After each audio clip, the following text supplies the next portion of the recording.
नमस्कार विद्यार्थी मित्रांनो, मी डॉक्टर शैलेश ढाकणे. आज पदार्थ विज्ञान आयुर्वेद निरूपण या चॅप्टरचा पार्ट 2 रेकॉर्ड करत आहे. आज मी पार्ट 2 टाकत आहे. आपण जर पार्ट 1 पाहिला नसेल तर तो पाहून घ्यावे आणि आपण आज पार्ट 2 ला सुरुवात करूया. हा पार्ट 2 आहे. पार्ट 1 तुम्ही पाहिलाच असेल. बघा, पार्ट 1 मध्ये आपण पूर्ण पाहिलं होतं. आता आपण पार्ट 2 पाहिला. आयुर्वेदाचे उद्देश, प्रयोजन. प्रामुख्याने आयुर्वेदाचा उद्देश हा 2 प्रकारचा आहे. आयुर्वेदाचा उद्देश किती प्रकारचा आहे? 2 प्रकारचा. आयुर्वेदाचा उद्देश 2 प्रकारचा आहे. स्वस्थ म्हणजे निरोगी. स्वस्थ म्हणजे काय? निरोगी. निरोगी व्यक्तीच्या स्वास्थ्याचे म्हणजे आरोग्याचे, स्वास्थ्याचे म्हणजे काय? आरोग्याचे रक्षण करणे. निरोगी व्यक्तीच्या आरोग्याचे रक्षण करणे. बरोबर. हा एक उद्देश आहे कायचा आपल्या आयुर्वेदाचा. बरोबर आहे. आणि रोग झालेल्या व्यक्तीचा रोग किंवा व्याधी, रोगाला अजून एक शब्द आहे व्याधी. रोग किंवा व्याधी नष्ट करणे म्हणजे रोगाचे प्रशमन करणे होय. नष्ट करणे म्हणजे प्रसवन करणे होय. येस. आता आपण पुढे चालू. आता बघा, सिद्धांत, लक्षण व प्रकार. सिद्धांत, लक्षण व प्रकार. तर आपण हे बारी-बारीने पाहायचे. तिन्ही पॉईंट आहेत. सिद्धांत आधी पाहायचा, पुन्हा लक्षण पाहायचं आणि प्रकार पाहिजे. बघा, आता आपण हायलाइट करत चालू. परीक्षक विषयाला अनेक परीक्षकाद्वारे म्हणजे ज्या परीक्षक आहे म्हणजे जो आपला वैद्य आहे, आपला जो रुग्ण आहे त्याला आपण अनेक परीक्षकाद्वारे म्हणजे वैद्याद्वारे परीक्षमन म्हणजे त्याला दाखवून म्हणजे असं टेस्ट करून त्याचा तर्कसंगत निर्णय म्हणजे एकदम ॲक्युरेट निर्णय स्थापित केला जातो, त्याला सिद्धांत असे म्हणतात. म्हणजे एकदम ॲक्युरेट निर्णय जो होतो ना, त्याला सिद्धांत असे म्हणतात. त्याला काय म्हणतात? सिद्धांत असे म्हणतात. बरोबर. सिद्धांताचे प्रामुख्याने 4 प्रकार असतात. एक असतो सर्वतंत्र सिद्धांत, दुसरा असतो प्रतितंत्र सिद्धांत, तिसरा असतो आदितंत्र सिद्धांत. तिसरा काय असतो? आदितंत्र सिद्धांत. आणि चौथा काय? अभ्युपगम सिद्धांत. आपण अभ्युपगम पाहू. अभ्युपगम सिद्धांत. बरोबर. तर आता पुढे जाऊया आपण. सर्वतंत्र सिद्धांत. आता बघा, सर्वतंत्र सिद्धांत आपण समजून घेऊया. सर्वतंत्र सिद्धांत. बरोबर. जो सिद्धांत एका शास्त्रात प्रसिद्ध असून इतर शास्त्रात सुद्धा प्रसिद्ध आहे. म्हणजे जो सिद्धांत एका शास्त्रामध्ये तो प्रसिद्धच आहे. पण इतर सर्व शास्त्रामध्ये स्वतःमध्ये मान्य आहे, त्याला मान्यता दिलेली आहे. त्याला सर्वतंत्र सिद्धांत म्हणतात. म्हणजे आपण शब्दावरून ओळखून घ्यायचं. सर्वतंत्र म्हणजे एकाच शास्त्रामध्ये असून सुद्धा सर्वत्र प्रसिद्ध आहे तो. तरी दुसऱ्या दुसऱ्या भाषेमध्ये जो एका शास्त्रात मान्य असल्यावर अन्य शास्त्रामध्ये सुद्धा मान्य असतो, त्याला सर्वतंत्र सिद्धांत असे म्हणतात. बरोबर. त्याचे आपण एक्झाम्पल पाहू. एक्झाम्पल बघा. रोग आहेत, रोगाची कारणे आहेत, पंचभौतिक रोगाची कारणे आहे आणि त्रिदोष सिद्धांत सुद्धा आहे. तर त्याला आता आपण पुढचं पाहूया. पुढचा सिद्धांत कोणता आहे? प्रतितंत्र सिद्धांत. बघा, प्रतितंत्र सिद्धांत आपण पाहणार आहोत आता. तर पहा. प्रतितंत्र जो सिद्धांत एकाच शास्त्रात प्रसिद्ध आहे त्याला प्रतितंत्र सिद्धांत असे म्हणतात. प्रति म्हणजे एकाच शास्त्रामध्ये प्रसिद्ध असलेल्या सिद्धांताला प्रतितंत्र सिद्धांत असे म्हणतात. काय म्हणतात? प्रतितंत्र सिद्धांत असे म्हणतात. बरोबर. म्हणजे अन्नशास्त्राला तो सिद्धांत मानलेला नाही. अन्नशास्त्राने त्याला मान्यच केलेलं नाही. तो मानलेला नाही अन्नशास्त्राने. बरोबर. त्याला प्रतितंत्र सिद्धांत असे म्हणतात. बरोबर. त्याचे एक्झाम्पल बघा. सांख्यांना सतकारवादिक सिद्धांत मान्य आहे, तरी न्यायवैशेषिकांना व सत्कारवादी सिद्धांत मान्य आहे. बरोबर.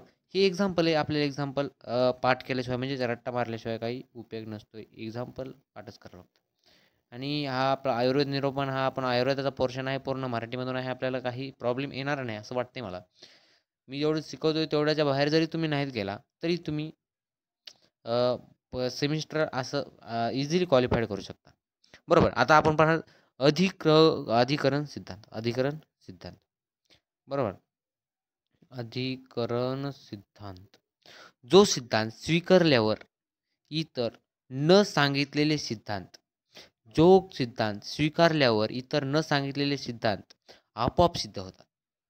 म्हणजे एक सिद्धांत असा आहे जो स्वीकारला ते इतर न सांगितलेले सुद्धा सिद्धांत आपोआप सिद्ध होतात. त्याला काय म्हणतात? अधिकरण सिद्धांत म्हणतात. त्याला कोण सिद्धांत म्हणतात? अधिकरण सिद्धांत म्हणतात. बरोबर. आता पुढचा सिद्धांत पाहू. अभ्युपगम सिद्धांत. बघा, या अभ्युपगमची वेगळीच कहाणी चालते. अभ्युपगम सिद्धांत आता लगेच पाहू आपण. अभ्युपगम सिद्धांत. बरोबर. आता बघा, अभ्युपगम सिद्धांत, जो सिद्धांत आप्त म्हणजे काय? थांबा, आप्त म्हणजे काय? आप्त म्हणजे गुरुजन. आप्त म्हणजे काय? गुरुजन. पुन्हा मग आपले थोर मोठे वडील धारे माणसं हे झाले. हे आले आपल्या त्यामध्ये काय म्हणते, आप्तामध्ये आले. बरोबर ना? आप्तामध्ये आले गुरुजन. बरोबर. द्वारे सांगितलेलं नाही. म्हणजे जो थोर मोठा गुरुजन द्वारे सांगितलेला नाहीये, पण तो तर्कशुद्ध नाही. बरोबर. तर्कशुद्ध नाही, परंतु तरीही त्या प्रधानतेचा उल्लेख केला गेला असेल त्याला अभ्युपगम सिद्धांत असे म्हणतात. म्हणजे मी तुम्हाला समजून सांगतो. जो सिद्धांत गुरुजनांनी सांगितलेला नाही, तर्कशुद्ध नाहीये, परंतु तरीही त्या प्रधानतेचा उल्लेख केला आहे. म्हणजे त्याला प्रधान दिला आहे, त्याचा उल्लेख आहे प्रधानतेचा त्यामध्ये, म्हणून त्याला अभ्युपगम सिद्धांत असं म्हणतात. आणि भरपूर सिद्धांत असे आहेत. बरोबर. भरपूर सिद्धांत आहेत असे. चला पुढे जाऊया आपण. बघा, आयुर्वेदिक मौलिक सिद्धांत महत्वाचे उपयोग. बघा, एक मिनिट मी हायलाइट करतो. आयुर्वेदाचा मौलिक सिद्धांत व महत्वाचे उपयोगिता. आयुर्वेदिक मौलिक सिद्धांताचे महत्व व उपयोगिता. आयुर्वेदाचे काही सिद्धांत अत्यंत महत्वपूर्ण व व्यापक आहेत. आयुर्वेदाचे सिद्धांत जे आहेत ना, ते अत्यंत महत्वपूर्ण आणि व्यापक आहेत. बरोबर. काही सिद्धांत. बरोबर. तर आता पहा, आपण ते पाहू सगळं. येस. पंचभौतिक सिद्धांत. काय? पंचभौतिक सिद्धांत. पहिला काय? पंचभौतिक सिद्धांत. ह्याच्यामध्ये येतं पृथ्वी, आप, तेज, वायू, आकाश. म्हणजे पाच जे सिद्धांत आहेत ते येतात पंचभौतिक सिद्धांतामध्ये. बरोबर. या 5 सिद्धांताचा मिळून एक पंचभौतिक सिद्धांत बनतो, जो की आहे पृथ्वी, आप, तेज, वायू, आकाश. हां. आणि मी तर तुम्हाला जनरल इन्फॉर्मेशन देतो. जर आपण BMSला असाल आणि BMSला तुम्ही इंग्लिशमधून पेपर लिहू शकत नाही. म्हणजे बघा, जर आपण समजा पाणी आहे, तर आपण इंग्लिशमध्ये वॉटर लिहू शकत नाही त्याला आपल्याला पेपरमध्ये PANI लिहावं लागणार. म्हणजे पाणी आपल्याला इंग्लिशमधून लिहितोय, पण ते मराठीच असणार. एक्झॅक्ट व्हॉट्सअप चॅटिंग समजा. बरोबर ना? म्हणजे आपण जर पृथ्वी असेल, त्याला अर्थ लिहू शकत नाही. पृथ्वी लिहावं लागणार आपल्याला मराठी. इंग्लिशमधूनच PRU असं लिहावं लागणार आपल्याला. बरोबर. मग त्यासाठी आपण मराठीच प्रेफर केलेले आपल्याला जास्त फायद्याची पडू शकते. माझं असं ओरिएंटेशन आहे तुमच्यासाठी की मराठीच प्रेफर करा.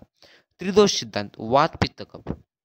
हा त्रिदोष सिद्धांत एवढा मोठा आहे, वास्ट आहे, की तो वात, पित्त, कफ हे मोठे पॉईंट असतात. काय 4-4, 5-5 पेज, एक आठवडा जातो शिकवण्यामध्ये. एवढं मोठमोठे असतात हे त्रिदोष सिद्धांत. म्हणजे त्रिदोषशिवाय तर काही चालतच नाही हो. आयुर्वेदामध्ये त्रिदोष सिद्धांताला एवढा मोठा वाटा आहे त्रिदोष सिद्धांताचा. तुम्हाला कळूनच जाईल. मी पुढे लेक्चर टाकलं, तुम्ही पाहतच राहा. बरोबर. आता पहा, आता दोष धातू, एक मिनिट हायलाइट करत राहतो. दोष धातू विज्ञान सिद्धांत.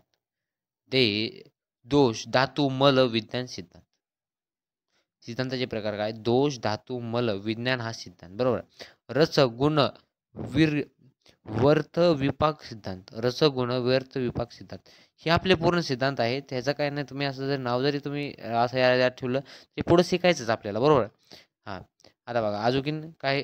रस गुण वीर्य विपाक सिद्धांत, त्रिगुण सिद्धांत. बरोबर. त्रिगुण सिद्धांत. सप्तधातू ओज. आता ओज कशाला म्हणतात ते पुढे मी लिहूनच ठेवलेलं आहे. सप्तधातूचा सार भाग आला. ओज असे म्हणतात. म्हणजे सप्तधातूचा जो सार असतो, जो पूर्ण सार आहे, त्या भागाला ओज असं म्हणतात. ओज बरोबर. हां. सामान्य विशेष सिद्धांत, सामान्य विशेष सिद्धांत, सामान्य विशेष सिद्धांत आहे बघा. सिद्धांत काय आहे? समा समानाने स समा समानाने समानाची वृद्धी होते. म्हणजे समानाने समानाची वृद्धी होते. वृद्धी म्हणजे काय? आता बघा समान जर आले, शांत-शांत आले, तर तिथून काहीतरी आपण मस्त शिकू शकतो ना. हुशार-हुशार आले तर आपण जास्त हुशार होऊ शकतो. आणि विपरीतांचा नाश होतो. विपरीतांचा काय होतो? नाश होतो, नाश. बरोबर. आणि सौम्य वैभव सिद्धांत. सौम्य वैभव सिद्धांत सुद्धा आहे, सिद्धांतच आहे. हां, हा पण एक सिद्धांतच आहे आणि सिद्धांत म्हणून इन्क्लूड केला जातो. Thank you every much. हे होता एव्हरीवन आपलं आजचं लेक्चर होतं आणि आपला दुसरा पार्टमध्ये आपला हा चॅप्टर संपलेला आहे. म्हणजे पार्ट 2मध्ये आपला पहिला चॅप्टर संपलेला आहे. फर्स्ट चॅप्टर होता ना आपला, जो की आयुर्वेद निरूपण होता. आयुर्वेद निरूपण होता, तो संपलेला आहे. तर आता आपण पुढचा आयुर्वेद दर्शन हा चॅप्टर घेऊनच येऊ लवकर आणि दुसरेही ह्यूमन फिजिओलॉजीचे त्याचे लेक्चर टाकलेलेच आहेत. तुम्ही तेही पाहू शकता. Thank you very much. असाच सपोर्ट करत राहा. सपोर्ट चालू ठेवा आणि थँक यू.